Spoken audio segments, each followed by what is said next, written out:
La ilahe illallah. Muhammed Resulullah. Muhammed Resulullah. La ilahe illallah. La ilahe illallah. Muhammed Resulullah. Muhammed Resulullah. İslami hareket kazanacak.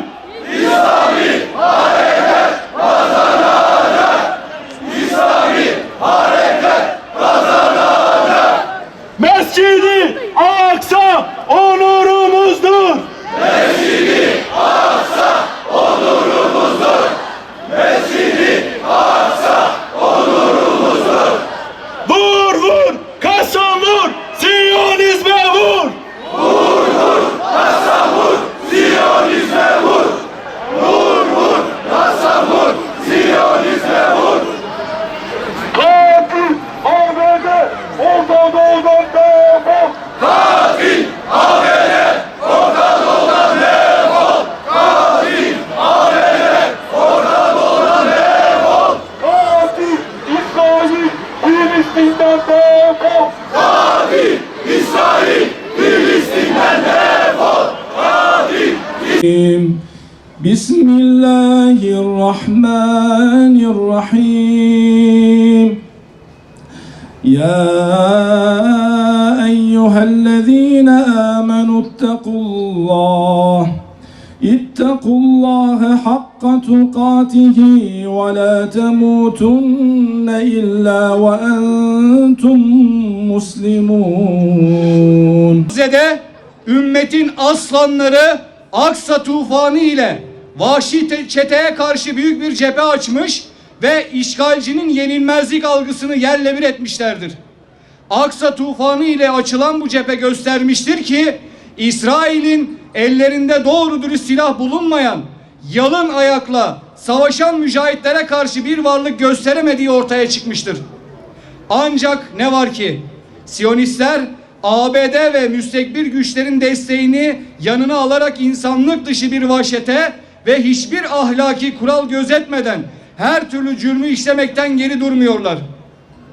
Kahraman mücahitler de en iyilerini feda etmekten, kadın, erkek, çocuk, on binlerce şehit vermekten çekinmeden cihatlarını sürdürmekte, Kudüs kurtarılıncaya kadar durmayacaklarına dair Yüce Allah'a söz vermektedirler.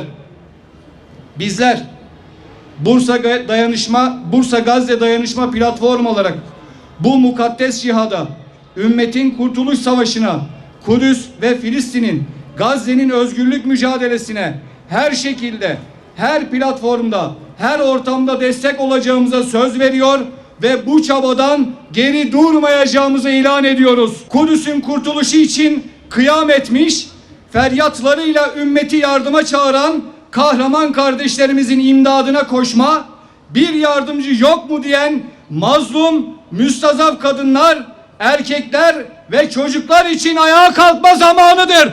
İslam ümmetini bekliyor. Bu iman küfür savaşına, hak batıl savaşına malımızla, canımızla ve dilimizle katkıda bulunup Kudüs'ün kurtuluşu yolunda zafer dolu günlere yürüyelim. Bu soykırımın durması ve Siyonist çete ve suç ortakları olan ABD ve diğer emperyalist odakların amaçlarına ulaşmasını engellemek için halkı Müslüman olan ülkelerin liderlerinden Müslümanca tavır takınmalarını bekliyoruz. Büyük kısmını karşılayan BOTAŞ tarafından işletilen Bakü-Ceyhan hattının kapatılması, İsrail'e sevkiyat yapan firmalara yaptırım uygulanması, Siyonizmi ve katliamları öven yaklaşımların, paylaşımların nefret suçu sayılması, İsrail'e gidip savaşan çifte vatandaşlığa sahip Siyonistlere yaptırım uygulanması başlıca beklentilerimizdir. Cümle yükselen her tahtı yık Allah'ım. Kanla beslenen her düzeni helak et Allah'ım. Mazlumların ahını duymayan kulakları sağır eyle Allah'ım. Zalimlerin gözlerini karanlığa mahkum et Allah'ım.